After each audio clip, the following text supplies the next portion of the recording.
नमस्कार, लाइव 7 विशेष में आपका स्वागत है। मैं हूं ज्ञान रंजन। दोस्तों, झारखंड विधानसभा के बजट सत्र का आज 13वां दिन था और 13वें दिन ऐसा लगा कि सरकार को भ्रष्टाचार के खिलाफ विरोधियों से नहीं, अपनों से ही चुनौती मिल रही है। जी हां दोस्तों, जिस तरह से सवाल आए, चाहे वो प्रदीप यादव का सवाल हो या अमित महतो का सवाल हो या फिर राजेश कच्छप का सवाल हो, हर सवाल के जड़ में भ्रष्टाचार था। और जान के आश्चर्य होगा कि अल्पसूचित प्रश्न जो 3 आए, शुरुआती 3 अल्पसूचित प्रश्न जो आए, वो तीनों के तीनों ही कांग्रेस विधायक दल के नेता प्रदीप यादव के थे। और मामला कोई छोटा मोटा नहीं था। मामला इतना गंभीर था कि 5 मार्च को पहले ये सवाल आए थे और उस समय सदन संतुष्ट नहीं हुआ था, तो इस मामले को 1 सप्ताह के लिए टाला गया था कि 1 सप्ताह के बाद सरकार इस मामले का जवाब देगी।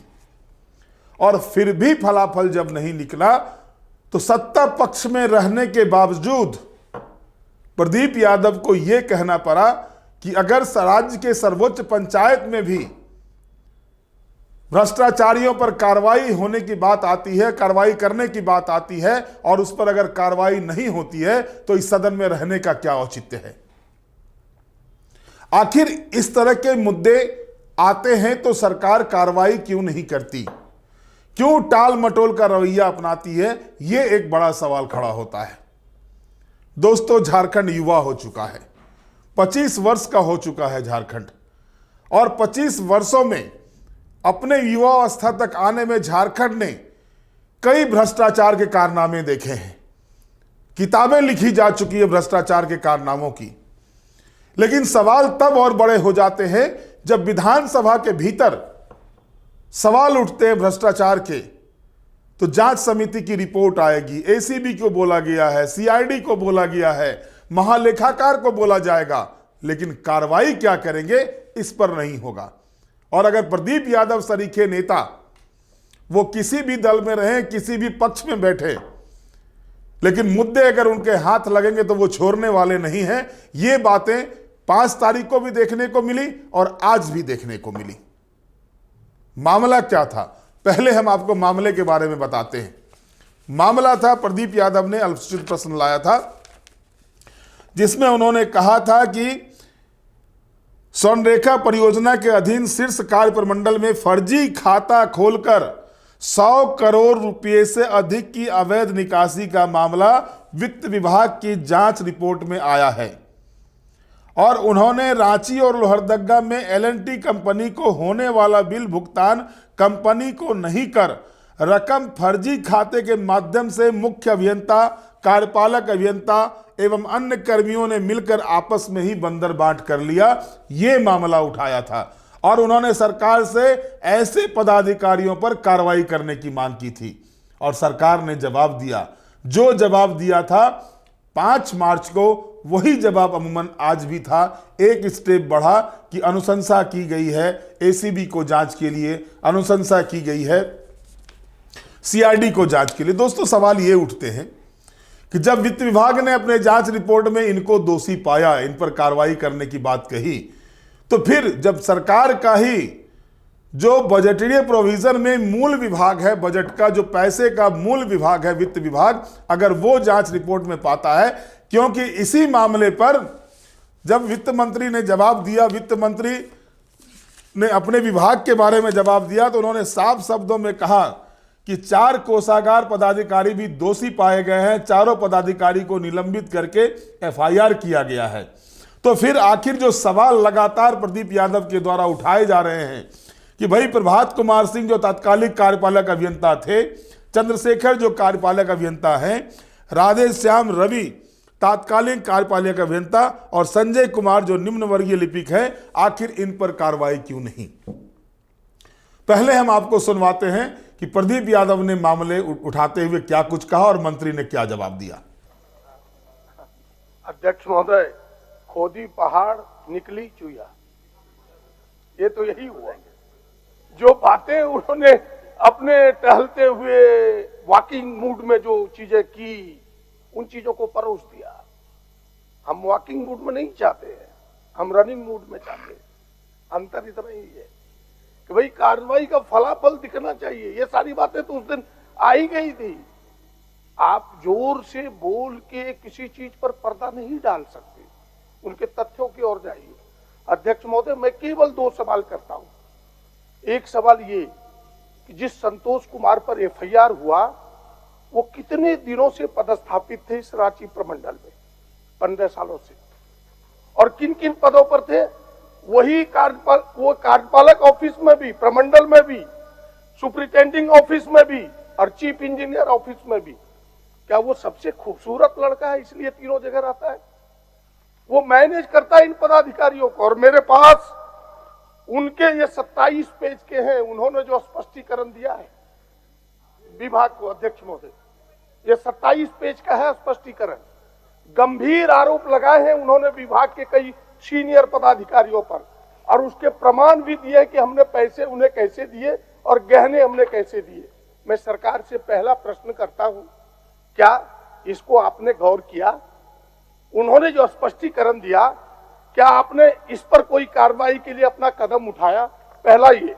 दूसरा, जो जिसका वो जिक्र कर रहे हैं अध्यक्ष महोदय कि भाई ये 7 समिति बनी, अध्यक्ष महोदय उसके कुछ शब्दों को मैं पढ़ना चाहता हूं, कुछ वाक्यों को, ताकि सदन भी इन चीजों से अवगत हो सके। अध्यक्ष महोदय, किसी निरंजन कुमार अधीक्षण अभियंता पेयजल एवं स्वच्छता नागरिक अंचल पर कई गंभीर आरोप भी संतोष कुमार द्वारा लगाया गया।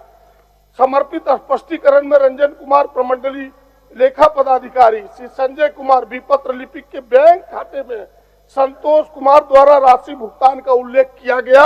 इसके प्रमाण के रूप में भी संतोष कुमार द्वारा स्पष्टीकरण में अनुलग्न दिया गया।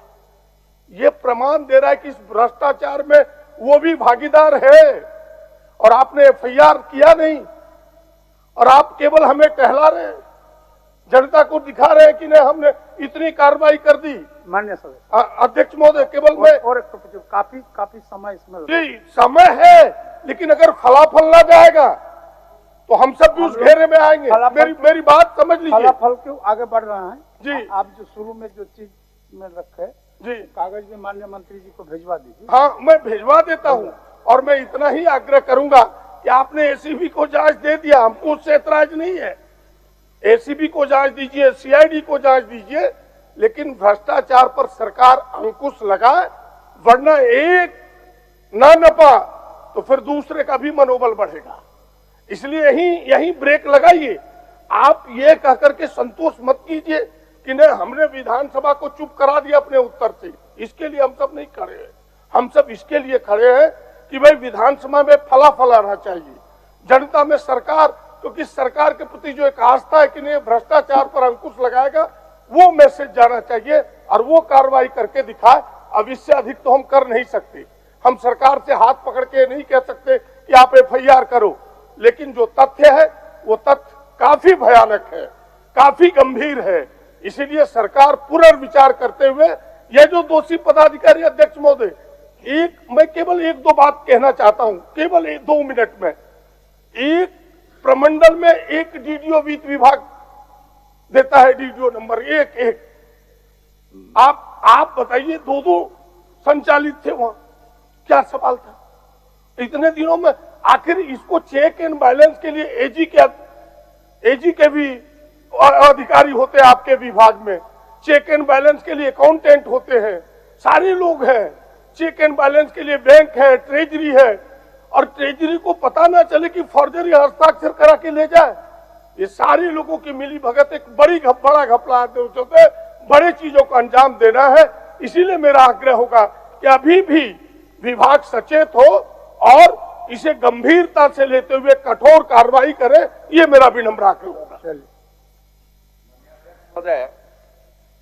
पूरी कार्रवाई हम सदन को अवगत कराए, उसके बाद भी कई सवाल माननीय सदस्य के द्वारा पुनः पूरक प्रश्न में पूछा जा रहा है महोदय। पहला उनका जो आया कि भाई वर्षों से पदस्थापित थे, उनको क्यों नहीं हटाया गया? महोदय, आपको जानकारी देना चाहेंगे 29/10/2024 को स्थानांतरण, कई लोग जो लंबे समय से वहां पदस्थापित थे उनको हटा दिया गया महोदय। दूसरा जो उनका है महोदय वो कह रहे हैं कि भाई एफआईआर करो। महोदय एक कांड का कितना एफआईआर होगा महोदय? अब हमने एसीबी उसको टेक ओवर कर लिया, सीआईडी टेक ओवर कर लिया, इन्वेस्टिगेशन पुलिस झारखंड पुलिस कर रही है महोदय, वरीय पुलिस अधीक्षक कर रहे हैं महोदय। उसके बाद जो भी तथ्य आएगा उस पर कार्रवाई होगी महोदय। हम तो बार बार कर रहे हैं इस विषय में, जो भी कार्रवाई आएगा अभियोजन पर, जो भी आएगा, जो भी निर्देश प्राप्त होगा उस पर तत्परता से कार्रवाई करेंगे। प्रदीप जी, तो आपने सुना कि किस तरह से मंत्री जो है सो बोल रहे हैं कि एसीबी को जांच दिया गया है, सीआईडी को जांच दिया गया है, महालेखाकार से भी आग्रह किया गया है। जो लास्ट जवाब भी आया हुआ था कि महालेखाकार को झारखंड को विशेष अंकेक्षण के लिए आग्रह किया गया, अनुरोध किया गया है। आखिर जब सरकार को पता है कि वित्त विभाग ने अपनी रिपोर्ट में ऐसे पदाधिकारियों को दोषी पाया है जो सवाल लगातार प्रदीप यादव के द्वारा उठाए जा रहे हैं, तो फिर इन पर कार्रवाई करने के बजाय ये सीआईडी और एसीबी जांच की बात कह के क्यों मामले को टाला जा रहा है? सवाल इसलिए उठ जाते हैं कि राज्य सरकार के पैसे का गबन हुआ है, और अगर इस तरह से पदाधिकारियों को बचाने के लिए जब सदन में सवाल आते हैं या पदाधिकारियों को लेकर के सरकार का जवाब इस तरह का आता है, तभी जाकर के प्रदीप यादव सरीखे विधायक जो है सो सत्ता पक्ष में रहने के बावजूद बवाल मचाने से बाज नहीं आते हैं। और अब देखिए दूसरा प्रश्न भी क्या था प्रदीप यादव का। जो दूसरा प्रश्न वो हम बाद में चर्चा करेंगे, लेकिन पहले उससे पहले हम बात कर लेते हैं अमित कुमार का, जो अमित महतो जो सिल्ली से विधायक है, उनके सवाल का। अमित महतो ने सवाल किया था कि 2008 से लेकर के 2011 के बीच में सिल्ली विधानसभा क्षेत्र में 3 पुल का निर्माण होता है। 2 पुल धंस जाते हैं, संवेदक पर कोई कार्रवाई नहीं होती है। 2021 में ही सरकार ने जांच का आदेश दिया था, जांच का निर्देश दिया था। इसके बाद अब तक यानी 5 साल बीत जाने के बाद भी अब तक वो जांच रिपोर्ट नहीं आई है। आखिर वजह क्या है? और उसके बाद उसी संवेदक को फिर से काम भी दिया जाता है। एक मर्तबा उसको ब्लैक लिस्टेड भी किया जाता है 2017 में। और जब ये मामले, इस तरह के मामले आते हैं और उस पर जवाब नहीं आता, उस पर सरकार की ओर से जवाब नहीं मिलता, या सरकार की ओर से कहा जाता है कि जांच रिपोर्ट देखेंगे, यानी 5 वर्षों में अगर जांच रिपोर्ट के बाद कार्रवाई नहीं होती है तो सवाल उठते हैं। और आपको जानकर आश्चर्य होगा कि जो भी सवाल आ रहे हैं सीधे तौर पर भ्रष्टाचार से जुड़े हुए मामले आ रहे हैं, यानी वही भ्रष्टाचार जो दीमक की तरह अलग राज्य बनने के बाद झारखंड को चाटने से बाज नहीं आई है। पहले हम सुनाते हैं आपको अमित महतो ने क्या कहा और मंत्री दीपिका पांडे सिंह ने क्या जवाब दिया। अध्यक्ष महोदय, हमारे माननीय मंत्री जी को गुमराह किया जा रहा है यहाँ के पदाधिकारियों के द्वारा। अच्छा, और ऐसे दोषी पदाधिकारी जब तक संरक्षण पाएंगे ऐसे ही काम होता रहेगा महोदय। अच्छा, तो मंत्री जी आपको आश्वस्त किए कि नहीं कि सदन चलती सत्र में ही जवाब देंगे? बढ़िया मंत्री जी, देख रहा है मंत्री को गुमराह किया जा रहा है। मैं उनको कहना चाहूंगी कि जांच के आदेश माननीय मुख्यमंत्री जी के द्वारा दिया गया है, इसमें कहीं भी किसी तरह से कोई कोताही नहीं बरती जाएगी और आप निश्चिंत रहें। संवेदक पर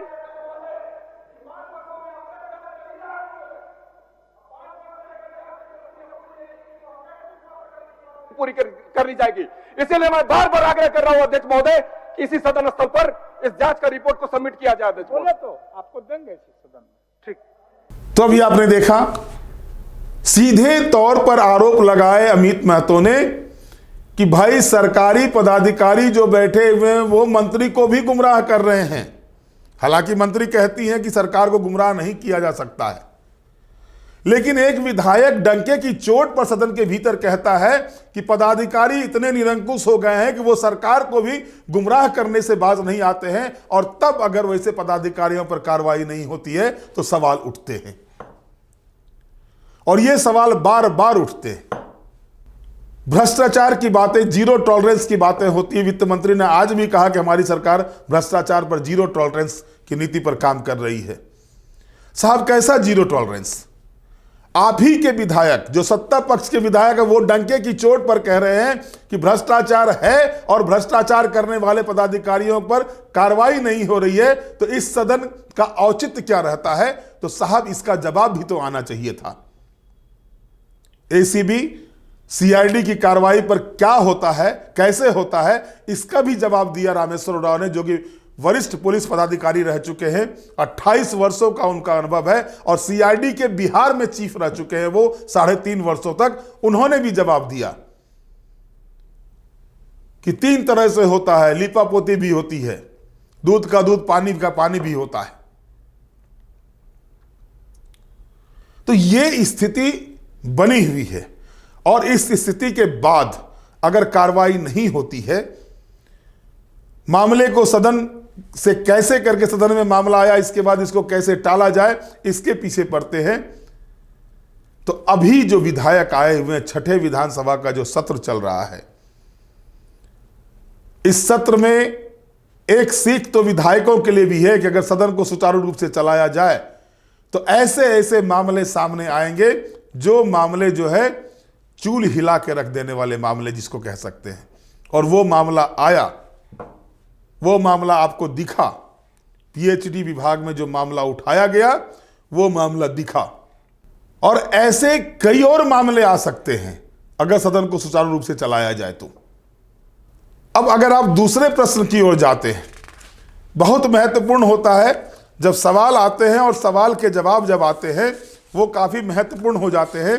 अगर आप देखेंगे तो प्रदीप यादव का ही सवाल था, और ये सवाल था गढ़वा जिले का। स्वच्छ भारत मिशन ग्रामीण चरण 2 के अंतर्गत कार्यपालक अभियंता और अन्य अभियंताओं को ठेकेदार से मिलीभगत कर 4355 पंचायतों मैनुअल एवं ई रिक्शा, जो टुक टुक जिसको कहते हैं, कि कागजी खरीदारी की गई। ये मामला आया और इसमें सरकार स्वीकार करती है कि हाँ हुए हैं, संख्या भले अलग है लेकिन स्वीकार करती है सरकार। और इस पर जो है तो सरकार ये भी कहती है कि वित्तीय अनियमितता के आलोक में दोषी पदाधिकारियों एवं कर्मचारियों के विरुद्ध अनुशासनात्मक कार्रवाई प्रारंभ की गई है।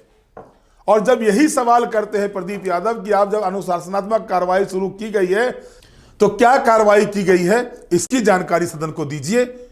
ये जानकारी सदन को देने में मंत्री अक्षम हो जाते हैं। अभी उनके पास नहीं है, बाद में दे देंगे।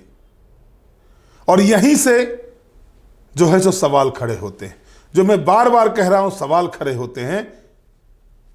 सवाल इसलिए खड़े हो जाते हैं कि जब पटाक्षेप मामले का नहीं होगा, जब एक जनप्रतिनिधि राज्य की सर्वोच्च पंचायत में भ्रष्टाचार के मामले को लेकर आता है और उस मामले पर सरकार का संतुष्ट जवाब नहीं आता है, तो सवाल तब खड़े होते हैं, तब सरकार कटघरे में खड़ी होती है। और वो भी तब ज्यादा बड़ा हो जाता है जब सत्ता पक्ष के विधायक भ्रष्टाचार के मामले पर सदन में सरकार को कटघरे में खड़े करते हैं, और तब भी अगर जवाब नहीं आता है तो सवाल उठते हैं कि विपक्ष के विधायक जब उठाएंगे तब क्या होगा। और इस स्थिति से कैसे, इस स्थिति को कैसे पाटा जाए, यह आवश्यकता है। क्योंकि जो बजट आया हुआ उसमें कहा गया है कि आधारभूत संरचना पर नहीं, सामाजिक संरचना पर सरकार काम करने जा रही है। और सामाजिक संरचना को सुदृढ़ करने के लिए सबसे पहला काम होगा कि भ्रष्टाचार को समाप्त करना होगा। और आज अगर ये बातें सामने आती है कि मैया सम्मान योजना की राशि पुरुष उठा ले गए हैं, तो ये सिस्टम के फेल्योर के कारण से हुआ है और इसको भी दुरुस्त करने की आवश्यकता है, और यही भ्रष्टाचार भी कहलाता है। सदन में एक और चीज आज अच्छी हुई, अडानी मामले पर एसपीटी एक्ट का उल्लंघन करके अडानी को जमीन दिया गया। एसपीटी एक्ट का उल्लंघन करके अडानी कई सारी सुविधाएं ले रहा है गोड्डा में। यह मामला स्टीफन मरांडी ध्यानाकर्षण के माध्यम से लाए थे, हस्ताक्षर प्रदीप यादव ने भी किया था।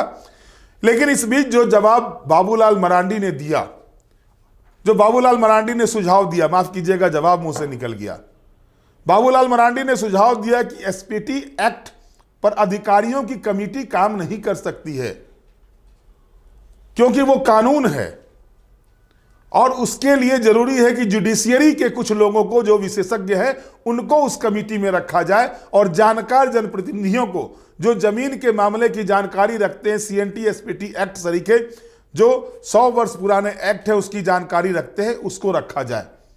और इसकी सराहना प्रदीप यादव ने भी की, जो बराबर भारतीय जनता पार्टी के खिलाफ तीर चलाते रहते हैं। और उसके बाद मंत्री ने भी जो जवाब दिया वो भी स्वागत योग्य इसलिए कहा जाएगा कि डिमांड था कि मुख्य सचिव की अध्यक्षता में कमेटी बना करके इसकी जांच कराई जाए, तो उन्होंने स्वीकार किया कि जांच भी कराएंगे और अगर अडानी ने गलत तरीके से काम किया है, वहां पर अगर उनको गलत तरीके से लाभ पहुंचाया गया है तो उस पर कार्रवाई भी करेंगे। तो इसी सदन में एक पॉजिटिव बातें ये भी आती है।